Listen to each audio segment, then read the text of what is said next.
This week's tutorial is a Happy Easter with words that I painted with the cocoa butter and petal dust on Swiss meringue buttercream. It's a really fun project, kind of like when you're in elementary school and you're doing a craft project. But I know it seems super easy, maybe, but for those of you who don't like to pipe or you don't like to freehand paint words, this is great because you don't have to be good at any of that. And also, if you have a client who does not want fondant anywhere near their cake and doesn't want you to cut out fondant letters, this is also a great solution. You can paint all sorts of patterns inside the letters really easily. And so I hope you check out this tutorial and put it to good use. Happy Easter!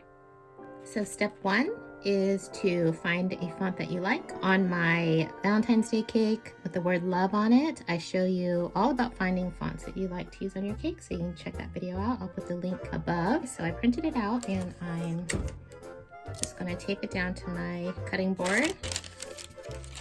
I have a piece of parchment paper.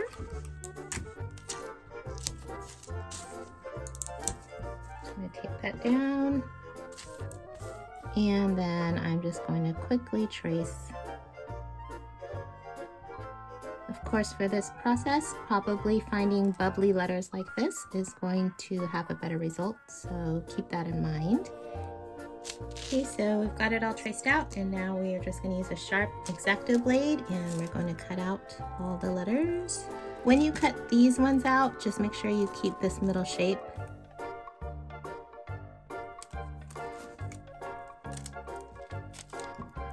So you want to keep this. Okay, so I've got my letters all cut out. I kept the little pieces over here. I have a bowl filled with water that I boiled in my coffee pot, and I'm just going to put my paint palette on top, my cocoa butter chip in the center, and I'm going to put a little bit of all these different color petal dusts on my paint palette. And I will put all the links to this in the description below. In my past painting videos, I used just one brush, but for this, I'm going to keep all my brushes separate for each color just because I don't want to muddy the colors at all. And so I'm just going to use one brush for each color. So while my cocoa butter is over here melting, I'm going to take my little stencil and some vegetable shortening and a paintbrush, and I'm just going to brush this all over the back, making sure to get it good around the letters. Okay, so we have our very chilled cake, and I'm just going to center our stencil and press it down. You want to make sure around the letters is pressed down. And then I'm just going to take the centers that I kept and brush a little of the vegetable shortening on the back. Okay, then you want to work a little bit quickly, so I'm just going to dip into my cocoa butter and mix in a little of the pink. If you want to lighten it, just dip into your white and add a little bit. And then you're just going to want to make sure when you are painting each letter, you're going to pull in from the sides to try to minimize the amount of color that is going under your stencil.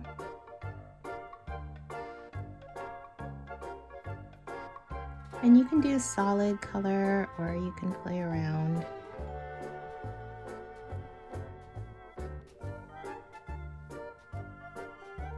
But just remember, I'm doing each color with a different brush.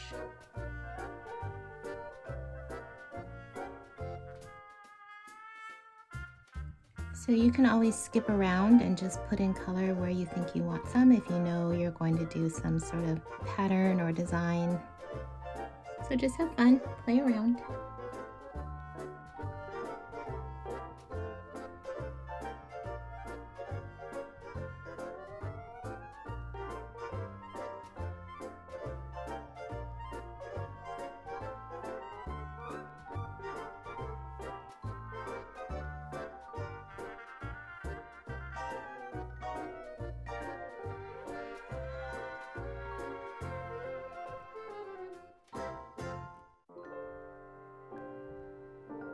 All right, and then when you're done, you're going to want to carefully just peel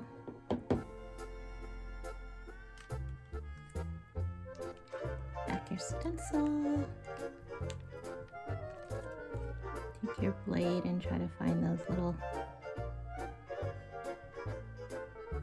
centers.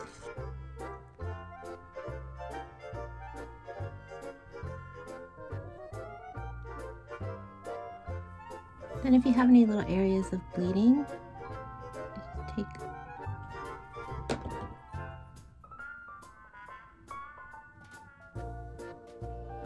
you can just take your X-Acto knife and just sort of scrape it off.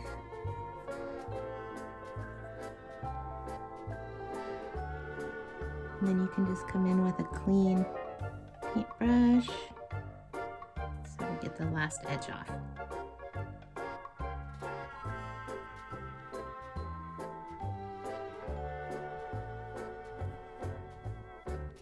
But the little blobs that just sort of go under the parchment just sort of lift off pretty easily.